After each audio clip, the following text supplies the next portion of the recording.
زنا کی وجہ سے جو بیماریاں، اور نبی کائنات نے جو فرمایا کتنا سچ ثابت ہو رہا ہے، اس سے پتہ چل رہا ہے کہ آپ سچے نبی تھے، آپ صلی اللہ علیہ وسلم سچے نبی ہیں۔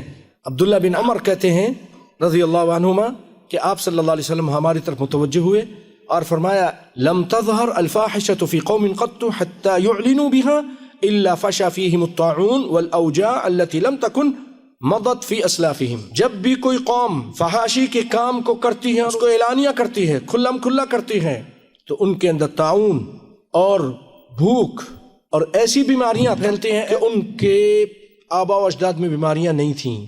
آج آپ دیکھیے پوری دنیا کے ڈاکٹر کہہ رہے ہیں کہ یہ ایڈز، یہ زنا کی بدکاری اور بے حیائی کی وجہ سے پھیلا ہے۔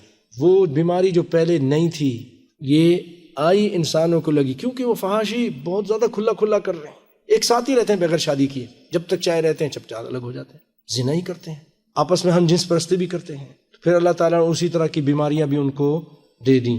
یہ ہمارے نبی نے 1400 سال پہلے کہا تھا نا، ایمان لاتے ہو نا بھائی، ہمارے نبی بالکل اللہ کے حق نبی تھے اور حق نبی ہیں، آپ کی ہر بات سچ ہو رہی ہے۔ آپ کو کیا معلوم تھا کہ اس طرح ہوگا؟ اللہ نے بتائی تھی تو آپ نے بتائی۔